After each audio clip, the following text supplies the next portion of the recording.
Hello, this is Anna Laura Brown, host of the Autoimmune Rehab Podcast, where we talk about how to actually thrive and heal your autoimmune condition rather than just covering it up with pills or changing your diet and hoping you'll feel better one day. We feature solo episodes on helpful topics and interviews with guests who have actually walked in your shoes with autoimmune disorders and/or who have years of experience in helping people to thrive and not just survive with autoimmune challenges. I'm a health coach who started this podcast because I was diagnosed with Hashimoto's in 2018 and wanted to inspire hope and transform health for people with autoimmune challenges. So keep listening and let's get you the help and hope you really need. This is the Autoimmune Rehab Podcast. Now, today I am really excited to have Elizabeth Yarnell here, and she's going to introduce herself, but basically, we're going to be talking about her healing journey with MS, but also a bunch of different things, such as a cookbook that she wrote that she sold several thousand copies. We'll discuss in a little more detail about that, as well as a book that she's writing up and her experience in getting a doctorate in naturopathy and all kinds of different things.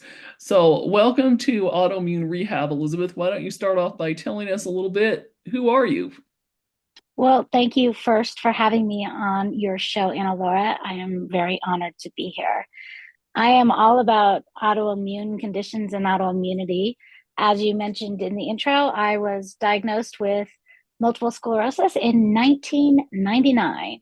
Wow. So I'm actually approaching 26 years, will be this winter, since my diagnosis with MS. And that is what sparked my own journey into natural health and improving my diet and really digging into what causes autoimmune conditions and developing my theory of autoimmunity, which relies on external triggers of inflammation. And the good part about that theory is that if you can figure out your external triggers, you can avoid them and you can stop having exacerbations of your autoimmune condition, whatever that might be. So, my cookbook, as Anna Laura mentioned, is something that I wrote to help myself eat a healthier, whole foods based diet with less effort. You can kind of see it on the wall behind me. It's called Glorious One Pot Meals, and it has actually sold about 80,000 copies so far and is still selling. So that is available on Amazon still. And my upcoming book is called The Multiple Sclerosis Inflammation Connection from Life Sentence to Life Solution. And that should be out early next year, I think. That's awesome. I love that title, From Life Sentence to, yeah, that's really catchy. Because I Thank think a you. lot of people, when they get a diagnosis of something, whether it's something like MS or, some other kind of autoimmune, they immediately think that they're stuck with some kind of a life sentence, or that this is going to be something that they're going to have to deal with for the rest of their life. And, it really isn't. It really isn't a life sentence. And it can become even almost your life mission to help other people once you actually figure out how to help yourself. And that's obviously what you've done for sure. Yes. So kudos Yes, to you. very true. Amazing. But, I think that oftentimes what happens is we don't get a lot of hope from our doctors, and we expect them to really know what is what. And they're trained in pharmaceuticals, not really in healing. So, Mhm. in their perspective, there is no healing, there's only drugs to suppress.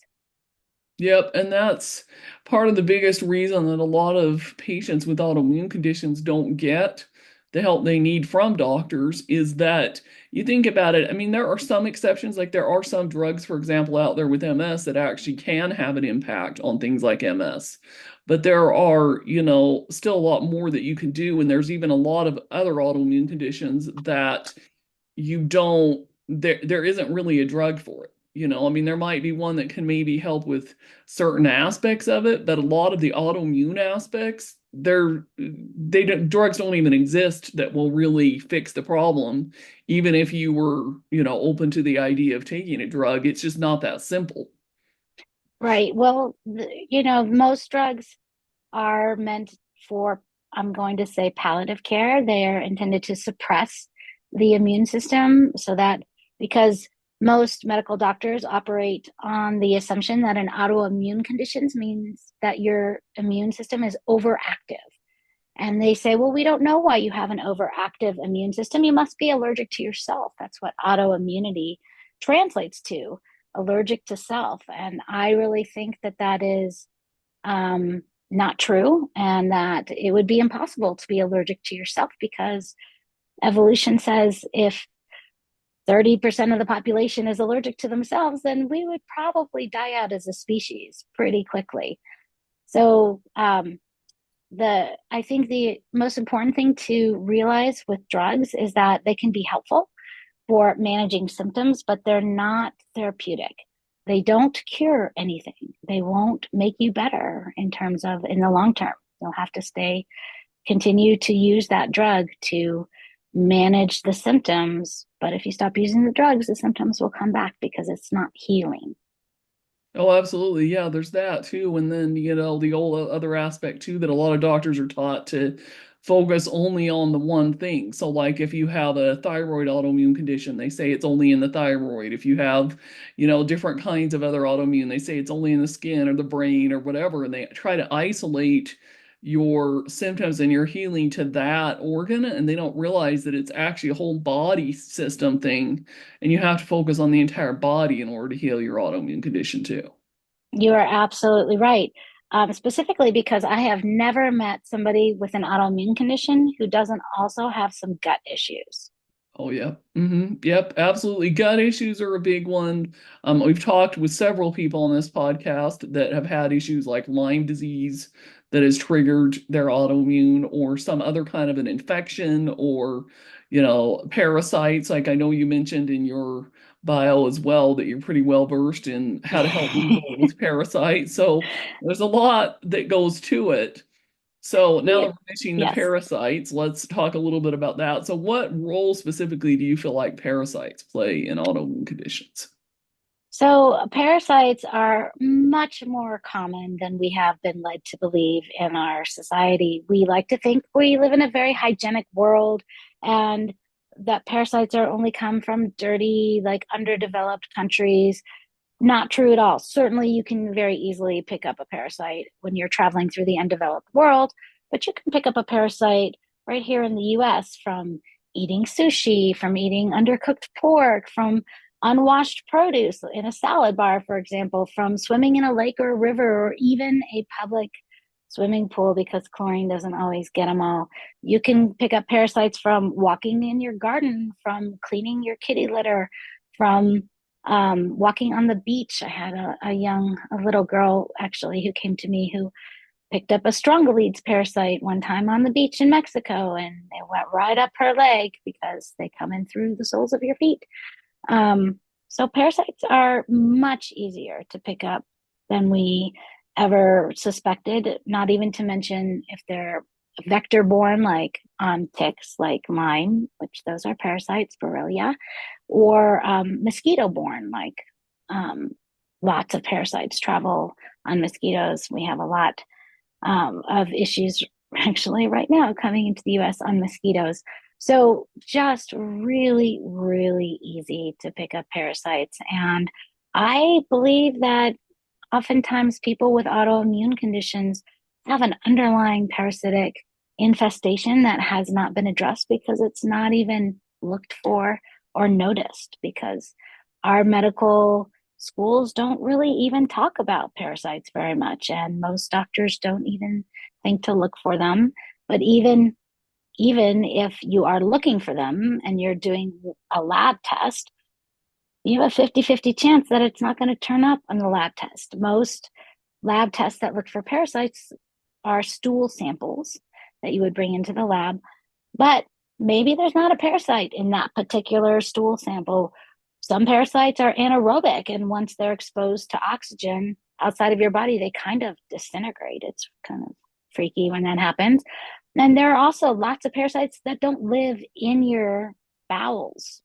So they won't be coming out through your poop. There's parasites that live in your brain. There's parasites that live in your heart, trichinosis. There's parasites that live in your liver flukes. There's parasites that live in your blood, like Chagas. They can live in lots of places that wouldn't show up on a stool test. That's a challenge for sure. So now that we're all kind of going, ew, if somebody's listening to this and thinking, okay, I potentially think I have a parasite issue, or maybe I even know I have a parasite issue, what should somebody do to figure that all out? As far as, do they have to actually know what ones they have, or can they just go after it? What do you recommend? What are the first things that somebody should do about it? Yes, in fact, I don't even recommend doing any testing because it's expensive, it delays you from acting, and parasite testing is notorious for false negatives. So that means if you get a positive result on a parasite test, fantastic. You know 100% you got parasites, you better act on it because parasites will never go away by themselves. But if you get a negative test, I'd say 50-50 chance you probably have parasites, you should still act. If you suspect you have parasites, I find that in your subconscious, you probably do have parasites. If you're even make asking the question and thinking, maybe I have parasites, you probably do. But I have a quiz that helps you assess what your likelihood is of having parasites. And if you go to parasitesinside.com, you can take that quiz on my website and answer those questions and find out what is your likelihood of actually being infected with parasites. Cool, that's awesome. I love that. So we'll make sure we link to that in the show description. So parasitesinside.com. And then if I'm assuming somebody takes that quiz, then they get the results that say, oh, yeah, you probably have parasites, and you have some action steps that you can recommend for them to figure out how to try to get I rid of. do, yes, for sure. I have a couple links when you take the at the end of that quiz where you can click to kind of learn more about parasites, or you can even just click and go directly to my parasite purge information. This is a um, method, a technique of clearing out parasites. It's all natural with herbs and enzymes. That is very, very effective. And it covers an entire month because parasites are lunar creatures. So they go on a lunar cycle, and you want to make sure that you cover all the life cycle phases of a parasite. If you do a pharmaceutical parasite antiparasitic medication, for example, like Flagyl or ivermectin, that will only kill adult parasites. And some parasites lay 10,000 eggs a day. So if you don't address the eggs, sooner or later, they're just going to hatch and repopulate inside you.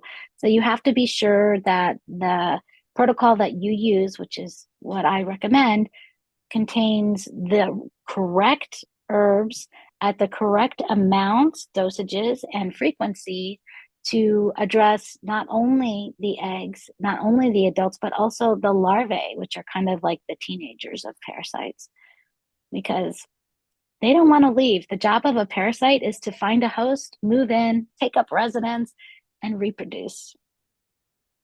Yeah, that's a good point. Yeah, for sure. Yeah, that's something a lot of us don't want to think about, but especially if you've got autoimmune conditions, you definitely need to think about it for sure. Sometimes I'll talk to people about parasites and they'll say, well, I don't think I have parasites.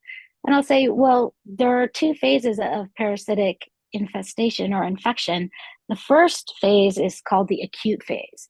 And you might think back and say, oh, I was traveling through Thailand and I got very sick with massive diarrhea. It lasted 2 weeks. And then I came home and figured it was over, but what you probably haven't realized is that you have decreased vitality maybe since then. Maybe you've had episodes of diarrhea or even constipation since then. Um, so it might be a time when you said, oh, I got food poisoning, or I had a 24-hour stomach bug, or I wasn't sure why I was vomiting or had a splitting headache during this time. You don't have to have been traveling. Once I picked up parasites from the salad bar at a Pizza Hut in Colorado. That was a really gross Pizza Hut, I'm going to say. But it's just very easy, very, very easy to pick them up. And then, so once you start off in the acute phase, which can be diarrhea, vomiting, there's a lot of questions, can be migraine headaches, it can be fainting. I've seen a lot of different symptoms from parasites, and a lot of them are covered in that parasite quiz at parasitesinside.com. And then you kind of move into what we call the chronic phase. And the chronic phase, it's not a parasite phase, it's a human body phase. The human body says, okay, we didn't get them out in this chronic phase when we were trying our hardest to expel these foreign invaders. But this human organism is going to die if we continue like this, because it's impossible to survive if you're having dysentery all the time and you can't rehydrate and you can't hold anything down. So the human body says, okay, we're going to calm down and go into the chronic phase, where every so often we're going to remember that there's foreign invaders and we're going to cause some sort of inflammatory reaction. But in general, we're going to let this human organism continue on living so that they can survive as a survival mechanism. But you often have other symptoms, and it may be your autoimmune symptoms that are being triggered from this continual presence of parasites. That's a good point. I think that's probably the phase that a lot of people that are, maybe they've had an autoimmune condition for a while and they feel like, they've kind of started getting a little better, but they're maybe not totally better. That potentially could be the phase that a lot of those people are in. I can see that. For sure. Because honestly, if you have a parasite and you don't address it directly with herbs or pharmaceuticals, whatever, it's never going to go away. Why should it? It's found a great host. It's very comfortable inside you. The other thing that often people mistake is that they think that maybe there's a beneficial relationship from having a parasite. But if you even just look back to the etymology of the word, a parasite is where the organism, the parasite lives off of a host. The parasite benefits, the host does not. A symbiotic relationship is where both the parasite and the host, or both the organism and the host, benefit, like the beneficial bacteria that live in our gut. That's a symbiotic relationship. We both benefit. It goes back and forth both ways. There is no symbiotic relationship when it is a parasite. Yeah, that's a good point for sure. So I take it, tell us a little bit about how you got into this whole thing. You probably, at some point, I'm assuming, figured out that your MS or some of your other MS symptoms, or at least or something, were being caused in part by a parasite at some point.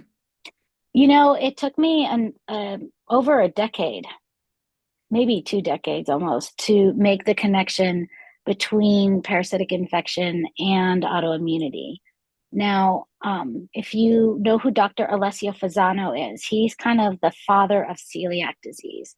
He and his team of GI docs have done thousands and thousands and thousands of bowel biopsies. Um, and they are the ones who first proposed that celiac disease was actually related to wheat or gluten, which is a component of wheat. And when he did that, he was laughed off of the stage at a medical conference because doctors were like, well, food doesn't cause illness. It can't be that. Now it's a little more recognized that gluten can indeed make people really sick.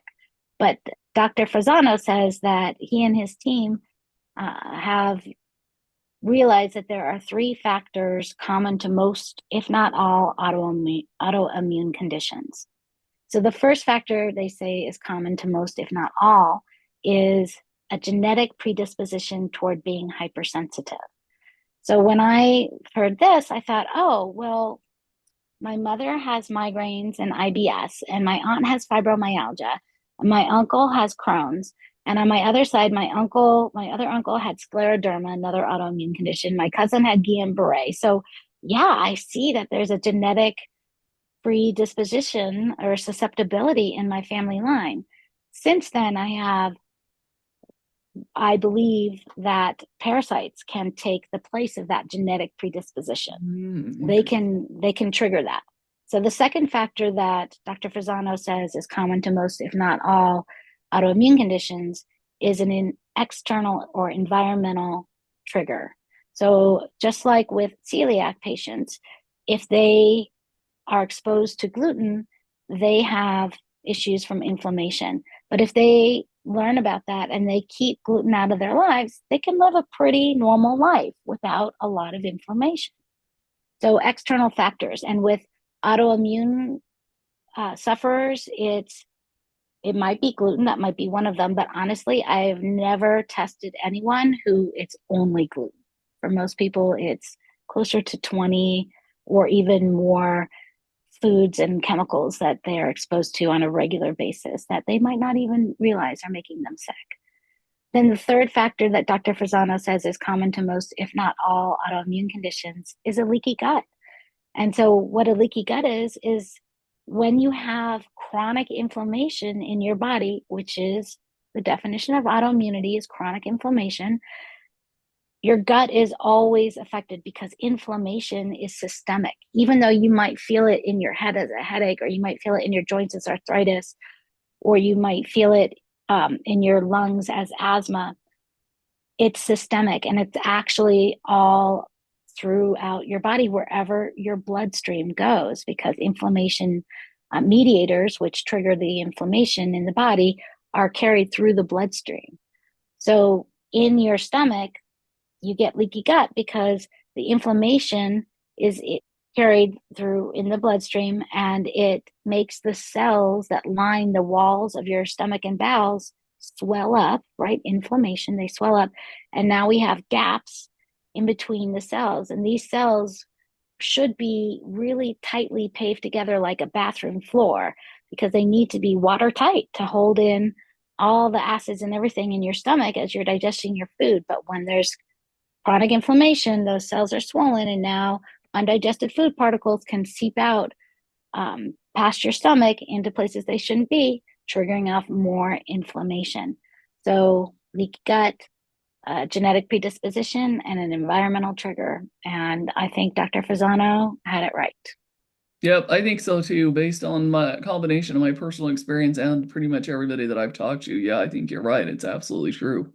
So, related to that, I noticed you were mentioning that most people have issues with more foods than just gluten, and I noticed that one of the things that you also do, besides being a traditional naturopath and your cookbook, some of these other things, is that you're a food sensitivities therapist. And, obviously, I think pretty much all of us that have gone to a certain amount down the autoimmune journey have realized that we have food sensitivities, but food sensitivities therapist, that's actually a new thing for me. I never really even heard of somebody being a food sensitivities therapist. So talk with us a little bit about how does that work, and then what kind of role do you feel like food sensitivities play with autoimmune conditions?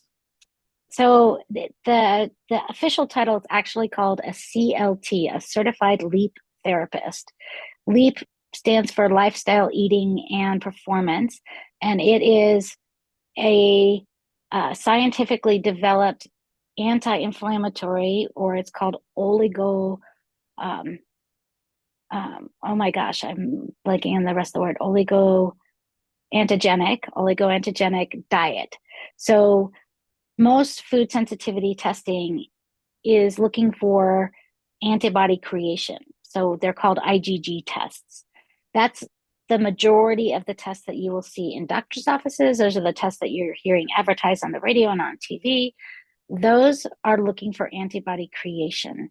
And if we think about what we have learned in this most recent global search for a vaccine for a virus, is that we wanted to create a vaccine that would give us the antibodies to that virus, so that when we were exposed to the virus in the wild, we would have antibodies that would protect us from coming down with that illness. So when you are looking for food sensitivities and you're counting on antibody creation, and you say, oh, I guess I have antibodies to mangoes. Well, shouldn't that mean that you're protected when you eat mangoes because you have those antibodies to protect you? So those are really, I think, irrelevant ways of looking for food sensitivities. I use a test called the MRT, the mediator release test, which is really the gold standard of food sensitivity testing and the only one that I trust. So instead of looking for antibody creation, which again, unreliable and not helpful, we're going to look for mediator release. So the most famous mediator that we all know is histamine. We know that if we have a poison ivy encounter or a bee sting and we have swelling and pain from those encounters, and we take an antihistamine like Benadryl, then we can get some relief from the pain that that swelling is causing. But there are at least 80 or more mediators that the bloodstream can release upon exposure to what it deems to be a threat. So this test, the mediator release test, tests about 175 common foods and chemicals that are in our food supply. And we receive back a chart that tells us exactly how reactive, how many mediators were released from your blood cells upon exposure to that food or chemical. And that way we can look and say, okay, well, the highest foods and chemicals that are causing you the most problems, we can definitely see that. But we're not going to create an elimination diet where we say, you know what, just go home and avoid A, B, and C that turned up high in the test. Because then you're going to be eating everything else, and we don't know if those are also inflammatory for you. Instead, we're going to look at the bottom of the test results and say X, Y, and Z, these are the least reactive foods for you. So we're going to construct a whole dietary plan for you out of these least reactive foods. And usually that's about 40 or so foods, these least reactive foods. And that way you're going to have great things to eat that we know are safe and non-inflammatory for you. And it's amazing within 2 weeks, the kind of improvement people have, sometimes even within 1 week. It's incredible. And some of the things that turn up might be super surprising. Like for myself, one of my most inflammatory foods is lettuce. Who would have suspected lettuce being an inflammatory food? But for me, when I eat lettuce, I have MS symptoms. Yeah, that's crazy. Yeah, for sure. Yeah, yeah, but yeah, you address a good point because I know like most people, like I took like a different kind of a food sensitivity test. It was called the ALCAT back in the day, like years and years ago, and it was Yep. like the So the wild, wild ALCAT, west of the ALCAT was like 1.0, the MRT 1.0, and the MRT is like the ALCAT 3.0. Oh, really? Okay, Yes. interesting. Yeah, because I know for me it showed like all kinds of things that I was like, what? And the nice thing about the MRT or the ALCAT is that they can show sensitivity to foods even if you've never eaten them before. Hmm. So Yeah. like when we tested my son when he was 6 years old, he was red reactive to coffee. Well, he had never had coffee. Yeah. I have lots of people who are sensitive to something like venison. Well, they know if that they've never had venison before. I've never had venison before, and I'm reactive to it. So it can be very, very enlightening. My son, for example, was very reactive to things we thought were super healthy for him, like lemon and garlic and broccoli. Yeah. They were causing him terrible constipation and stomach aches. And Yeah. you think, oh, well, broccoli is a cruciferous vegetable. It's roughage. That's actually a good thing to eat for constipation. But it was making him more constipated. Yeah, that's crazy. Yeah. And I mean, and it's definitely, I think, another missing piece of the healthcare system that we don't take a look at. And then, of course, there's the whole, trying to see what you can do to overcome those by healing your gut and all that kind of stuff, which is a whole another thing in and of itself. But yeah. Right, which is important because food sensitivities can certainly change over time and the state of the rest of your body can improve and then you can become less reactive to a lot of things.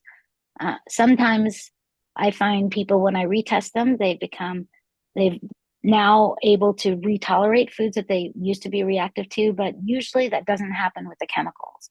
So if we find that you're reactive to yellow food dye, for example, that's probably never going to go away. Well, I mean, Yellow food dye is not good for anybody anyway, but that's a whole other. But it's in so many things in our food Oh yeah. supply. I did a TEDx talk in 2014 called Poisons in Our Everyday Foods, and I talk a lot about this. And I wrapped up my talk with saying, nobody is looking out for you. Nobody, these food dyes and other additives and preservatives and chemicals that are all over our food supply have really never been tested for safety, and especially not in the amounts that the average American is getting them through their foods that they're choosing. Yeah. Good point for sure. At that time in 2014, when I gave that talk, I wasn't even thinking about the whole natural flavors explosion that has happened. And now it's so hard to find anything that doesn't have, quote, natural flavors on the label. And if you are aware, which I hope all of you will be after listening to this, natural flavors are anything but natural. Mm-hmm. If it was a natural flavor, they would say lemon on the label or orange, but they're saying natural flavors, which is an FDA loophole, and that can cover 35, 40 different chemicals. It's just a huge chemical stew. And oftentimes, the natural flavors are what's triggering a lot of autoimmune symptoms. Yeah. That's a good one. Now that leads into another reason why people should check out your cookbook too. So it's been a very enlightening conversation. So we'll make sure that we link the information on our cookbook and of course the parasitesinside.com and anywhere, anything else that you feel like we should link to or that people should be aware of. So my main website is my name, ElizabethYarnell.com. I've got lots of information. I have over 1,000 posts on my blog. I talk a lot about parasites. I talk about additives and preservatives. I talk about healthy diets, recipes, all kinds of stuff like that. So there's just lots of information on there. And if you're interested in getting down, really drilling down and doing the food sensitivity testing and figuring out what is triggering your autoimmune symptoms, I invite you to come work with me. My online programs are called the Inflammation Academy. And if you go to theinflammationacademy.com, you can kind of see how they all lay out and what the commitments are. But in 4 months, you can be a different person and be in control of your health every day and in the future. So you can absolutely reclaim your future from your autoimmune condition. Awesome, cool. Well, we'll include the link to that below too. And before you get going, I have one final question I want to ask you, and this one might be a little tough to answer, but maybe you'll have a good answer for this one. So if you could travel back in time to, said it was about 26 years ago, the day you got diagnosed with MS, what is one thing that you wish you had known, or one thing you feel like you would have loved to have been able to tell your past self? I wish I would have realized that there's so much within my control over the course of this disease, as opposed to what my doctors were telling me. They were saying that you can take this one of these drugs, and that's the only thing that you can do to help yourself. I would ask them, what if I change my diet? What if I exercise? They said, well, that's good. Everybody should eat a healthy diet, but it's not going to change your MS. But it does 100%. It is related to the course of my disease. And when I was diagnosed, I was told that 80% of MS patients are in a wheelchair within 10 years of diagnosis. I am 25, almost 26 years past diagnosis, and I jazzercise every day. I am nowhere near a wheelchair. Awesome. That's amazing. Thanks for sharing that with us, Elizabeth. So, yeah, so you definitely can take control of your life. Your diet and what you eat does matter. And if you're looking for help, she's right here. So, we'll include the links below. And thanks for listening. And we will look forward to catching you soon on another episode of Autoimmune Rehab.